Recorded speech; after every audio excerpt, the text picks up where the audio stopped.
Also, thank you so much tonight to RILA Communities Foundation, who helped bring this event to life with us.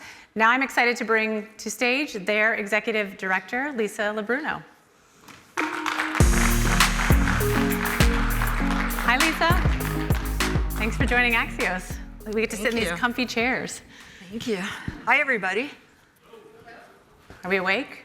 Yes? Okay. There's cocktails. Come on, guys. All right, Lisa. Yes. I'm excited to have this conversation, excited to dig into gift cards specifically. But before we do that, why don't you just set the stage for this audience. Tell us about your role, and tell us specifically about the Gift Card Fraud Prevention Alliance. Sure. So, as Kristen said, I'm the Executive Director of the RILA Communities Foundation. And we lead the Gift Card Fraud Prevention Alliance, the GCFPA, as we like to refer to it. Was created to convene key stakeholders who together work to dismantle the criminal enterprises that are orchestrating gift card tampering, gift card scams, and to hold those criminal networks and offenders accountable. The Alliance has been tremendously successful in that we share intel about the criminal networks who are orchestrating these crimes. We share leading practices so we can all get better together at mitigating these crimes. We identify technology solutions. And so it's really an opportunity for law enforcement, retailers, gift card networks to come together, to unite in this, what's really become a fight against gift card fraud. And let's talk about that, because gift card fraud has evolved so much over the recent years. Like, why has it become such a prevalent tool for organized crime? Yeah, look, organized retail crime's been around for a long time. And over the last several years, gift card tampering, gift card scams has become part of this broader organized retail crime activity. And one of the reasons why gift cards seem to be exploited is that they are quickly converted to cash. Mm-hmm. They're difficult to trace. They're easily accessible.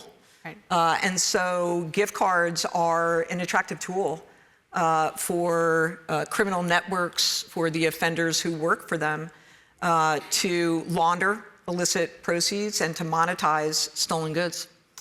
And I want to touch on both the retailers and the consumers. But let's first start with the retailers. How are they responding, in your opinion, to this rise in gift card crime? And honestly, it's becoming one of the most sophisticated criminal networks. Yeah, so look, retailers are working hard and adopting sort of a multifaceted approach to going after gift card tampering and scams. From identifying cutting-edge technology that mitigates gift card fraud, to implementing fraud detection, alert systems, to collaborating more closely with law enforcement and other key stakeholders. Every day, retailers are innovating to find new ways to mitigate gift card fraud. And to ensure that gift cards remain a safe option for all consumers. And then, speaking of consumers, like our audience, what is your advice to them? Like, how should they protect themselves from gift card fraud, and what role does public awareness play, which is probably something that you think about? Yeah, often. you know, there are so many steps that you all and consumers can take to avoid gift card scams and avoid tampering. So on the tampering side, before you purchase a gift card, closely examine the packaging. Even for the smallest sign of tampering, it could be a slight tear, it could be a bump in the packaging. Perhaps there's more obvious signs where the gift card number or the PIN is scratched off. Mm-hmm. If anything seems amiss, just err on the side of bringing that gift card to a store associate and select another card. Or on the scam side of things, any legitimate individual or company or government agency will never, ever, and we don't often use the word never, right? But will never, ever demand payment for a service or a debt with a gift card. And so we need to share that information with our family and friends.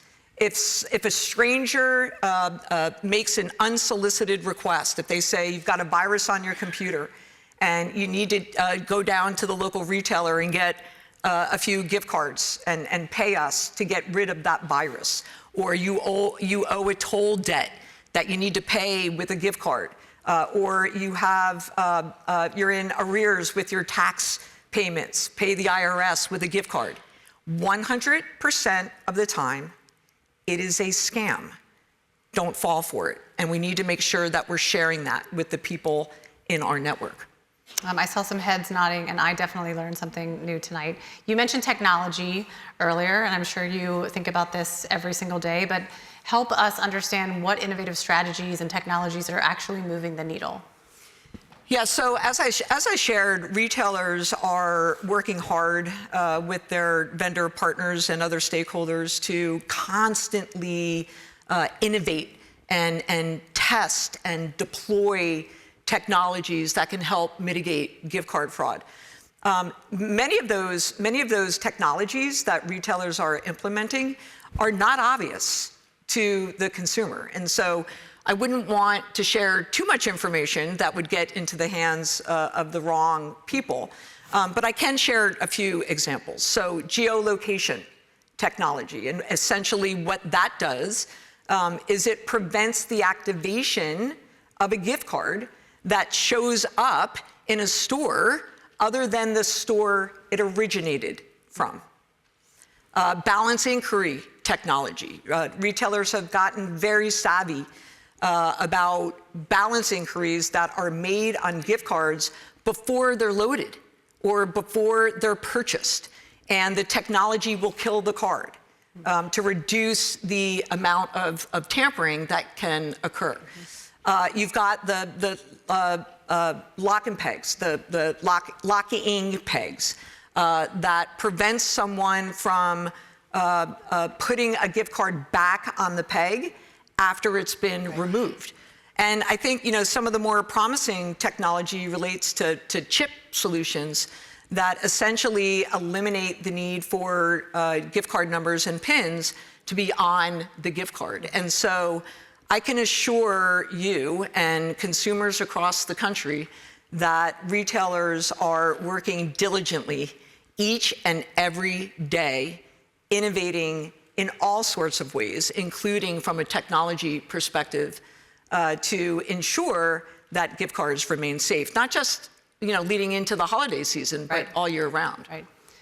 Thank you for that. We were talking backstage, and you were explaining the long partnership with attorneys general on organized retail crime initiatives in the states, and this makes sense, of course, as the lead consumer protection advocates in the states. How should AGs and other law enforcement professionals be working with the industry to protect consumers? Yeah, the attorneys generals and quite frankly, law enforcement in general are really crucial players in this fight against organized crime generally and gift card fraud specifically. They facilitate intel sharing, right? And so that we can gain insight into where these criminal networks are operating. They accelerate criminal investigations against the criminal networks that are orchestrating these scams and the individual offenders who are perpetrating this criminal activity. They're holding offenders accountable. They're advocating for legislative solutions to close some of the loopholes in criminal statutes that the offenders exploit. And so they really are an important stakeholder in all of this. And perhaps more importantly, they're a major tool for educating constituents and ensuring that consumers are aware of the steps that they can take so that they don't end up with a tampered card and they don't end up finding themselves providing gift card numbers and pins to people they don't know. Look, it takes a village to combat gift card fraud. And the AGs are one of many stakeholders that really need to come together to address this problem. I think you have some more people in your village here tonight. At Axios, we like to end on one fun thing. Maybe we end on one holiday thing. Personally, as a mom of 3, I wouldn't survive any season if I couldn't purchase gift cards. So for this audience, maybe give us one fun fact or hack as we think about this holiday season and gift cards. One fun fact.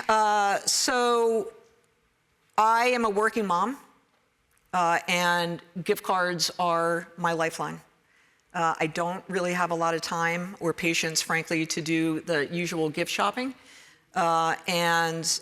Someone recently said to me, I've got a 21-year-old daughter, and somebody recently said to me, why don't you just give her cash instead of gift cards?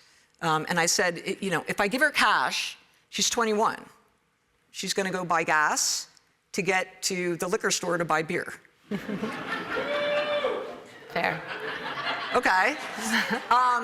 You know, and there, to me, there's magic in receiving a gift card, right?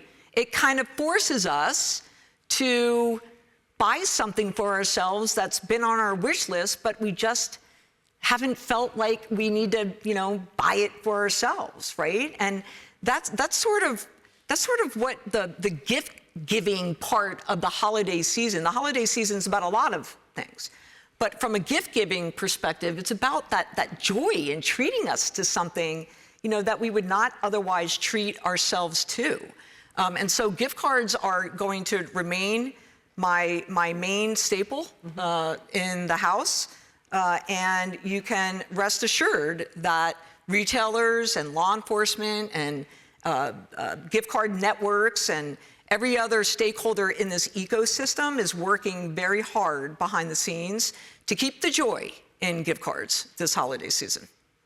Well, thank you so much for educating us, teaching us a couple new things, but also keeping the joy of gift cards alive. Really appreciate you joining us, Lisa.